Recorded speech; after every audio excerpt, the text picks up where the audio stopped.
Mesdames et messieurs, bonsoir. Ravi de vous retrouver sur le journal en français. Voici les titres de ce soir. La conférence nationale sur l'économie du travail a été organisée pour la deuxième fois par le ministère du Travail et de la Formation professionnelle en collaboration avec des partenaires concernés.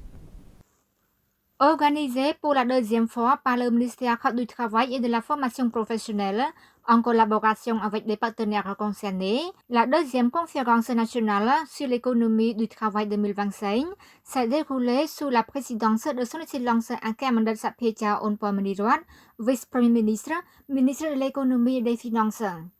À cette occasion, son Excellence Heng Suo, ministre du Travail et de la Formation professionnelle, a souligné l'importance du forum, citant 4 objectifs principaux de la conférence. 1. Promouvoir des solutions flexibles et durables pour le marché du travail. 2. Identifier les options et stratégies politiques pour accélérer le développement des compétences en fonction des nouvelles tendances économiques. 3. Identifier les options politiques et stratégies pour renforcer les systèmes de sécurité sociale. Et 4. Renforcer les partenariats multilatéraux pour promouvoir la coopération.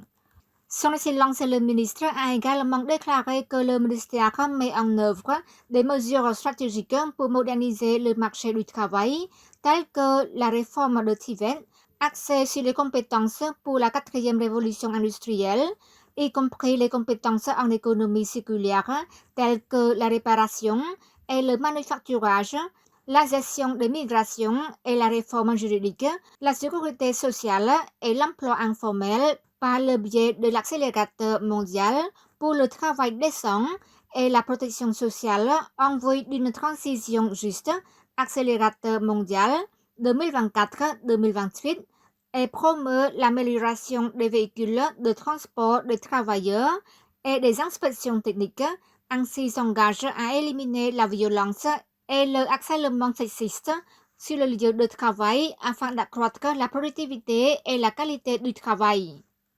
Lors de la cérémonie d'ouverture de la conférence, son Excellence le vice-premier ministre Onpomanirat a déclaré que celle-ci avait joué un rôle important dans l'amélioration de la préparation et de la mise en œuvre des politiques nationales et dans le renforcement de synergie autour du système à partie unique du marché du travail.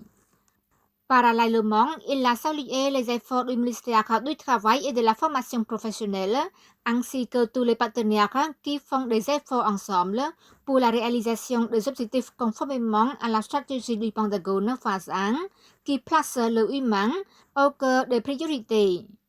Veuillez noter que cette conférence nationale s'est déroulée avec la participation des représentants de ministères et d'institutions concernées, d'ambassadeurs, de secrétariats de l'ASEAN, d'organisations et d'associations nationales et internationales, d'employeurs et d'employés, de professeurs et de chercheurs, soit un total d'environ 350 personnes.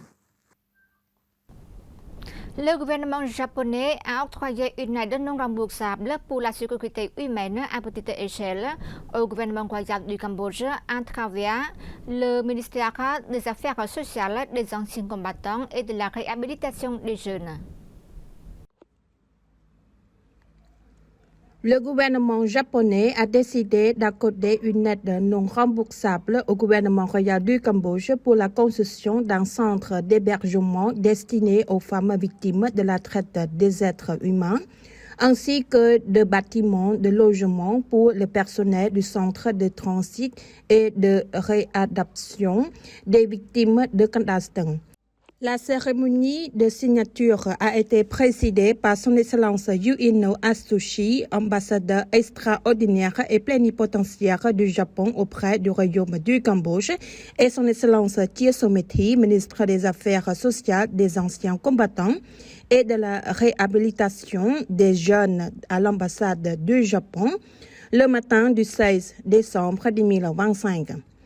Dans son discours à cette occasion, son Excellence Yuino Atsushi a déclaré que dans le cadre du programme japonais de coopération économique Kusanone, le gouvernement japonais a décidé d'octroyer un budget de 140 700 $81 américains au ministère des Affaires sociales des anciens combattants et de la réhabilitation des jeunes pour la construction d'un centre d'hébergement pour les femmes victimes de la traite des êtres humains et d'un bâtiment de logement pour les personnels du centre de transit et de réhabilitation des victimes de Kandastan.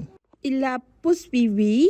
Ces bâtiments contribueront à assurer la sécurité et la protection des victimes, tout en permettant au personnel de fournir des services de prise en charge appropriés.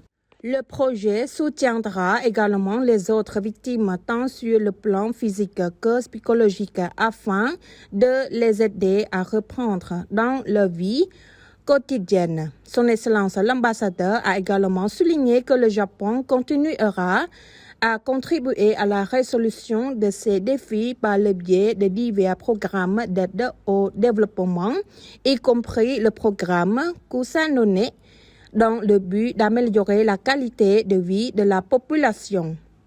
Au nom du gouvernement royal du Cambodge, Son Excellence Thie Somethi, ministre des Affaires sociales des anciens combattants et de la réhabilitation des jeunes, a exprimé sa profonde gratitude au gouvernement japonais par l'intermédiaire de l'ambassade du Japon pour cette aide non remboursable. Il a souligné que ce soutien démontre clairement l'attention et l'engagement du gouvernement japonais à soutenir et à coopérer avec le gouvernement royal du Cambodge, en particulier dans l'appui au ministère des Affaires sociales des anciens combattants et de la réhabilitation des jeunes dans les actions de protection des victimes de la traite des êtres humains, la mise en œuvre d'interventions et la fourniture de services adaptés aux besoins des victimes. Le ministère a ajouté que le gouvernement royal du Cambodge de la 7e législature de l'Assemblée nationale, sous la direction dynamique de Samdech Mahabowor Thappadey Khonmanait, Premier ministre du Royaume du Cambodge, considère la lutte contre la traite des êtres humains, la protection et le sauvetage des victimes comme une priorité majeure parmi d'autres priorités nationales. À cet effet, le gouvernement a mis en place des stratégies et des cadres politiques visant à renforcer l'efficacité des réponses avec pour objectif de prévenir et de réprimer toutes les formes de criminalité liées à la traite des êtres humains, ainsi que l'aide aux victimes. Il convient de noter que le gouvernement japonais a accordé une aide non remboursable, Kusanone, au Cambodge afin de soutenir directement les autorités locales et diverses organisations non gouvernementales dans la mise en œuvre de leurs projets. Au cours des plus de 30 dernières années, l'ambassade du Japon a mis en œuvre plus de 700 projets à travers le Royaume du Cambodge dans le cadre de ce programme d'aide non remboursable. Face aux difficultés engendrées par l'agression de l'armée thaïlandaise contre le territoire cambodgien, dans un esprit de solidarité, les gens de toutes les couches sociales font don de nourriture et autres produits de première nécessité pour distribuer aux forces de première ligne et aux civils déplacés. Regardez notre reportage. L'agression continue de l'armée thaïlandaise contre le territoire cambodgien a fait grimper le nombre de réfugiés dans le pays à plus de 400 000 personnes. Dans l'esprit de solidarité, les gens cambodgiens de toutes les couches sociales font don de nourriture et autres produits de première nécessité pour distribuer aux forces de première ligne et aux civils déplacés. Ce don est une contribution au gouvernement royal du Cambodge pour partager les difficultés rencontrées par les personnes déplacées en raison de la situation frontalière actuelle avec l'armée thaïlandaise.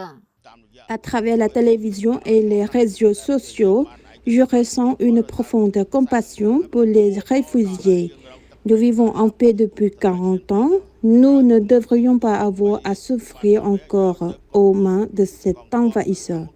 Nous avons créé ce fonds afin d'obtenir des fournitures pour soutenir les soldats en première ligne et les réfugiés. La principale raison pour laquelle j'ai rejoint cette fondation est l'augmentation du nombre de réfugiés. En tant qu'une jeune Cambodgienne, je voudrais dire à la prochaine génération, bien que notre pays ait une petite population, tous nos habitants sont de grande qualité. J'ai une profonde compassion pour les réfugiés et les enfants, en particulier les femmes enceintes.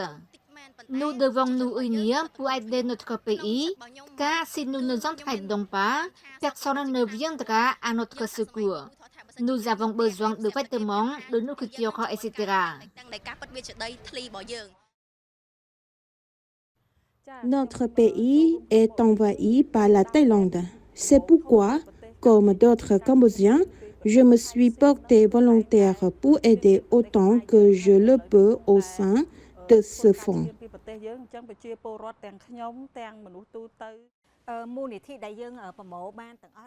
Les dons que nous recevons sont répartis par région. Une partie est versée par le biais de l'administration de Phnom Penh et une autre est directement fournie aux provinces frontalières comme Udon Mien Chai, Ban Thi Mien Chai et Kampong Cham, qui en ont fait la demande. Je tiens à remercier les entreprises, les partenaires commerciaux, les amis et les habitants de la région de Tulsangkai de Phnom Penh qui ont rejoint volontairement ce fonds. Je suis très heureuse de la participation du peuple cambodgien. Comme Samdech Techo avait dit, chacun est un soldat. Nous avons des soldats en première ligne et le peuple est le soldat à l'arrière.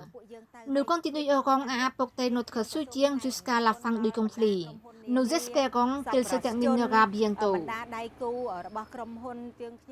Le Premier ministre cambodgien Samdech Mahabowat Thappadej Honmanet avait publié le 14 décembre 2025 sur ses réseaux sociaux un message exprimant sa profonde fierté face à la force de l'unité du peuple cambodgien alors que la nation est confrontée à de ce graves défis.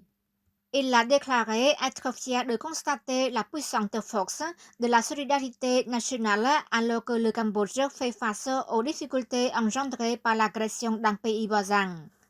Le Premier ministre a souligné que cette grande solidarité nationale devait continuer d'être une source inépuisable de soutien et d'encouragement pour les forces armées et la police nationale qui poursuivent avec courage leur mission de protection de la nation. Voilà, c'est la fin de notre journal. Merci pour votre fidélité au journal en français. Demain, vous retrouverez Jamran Susday pour une nouvelle édition. Au revoir.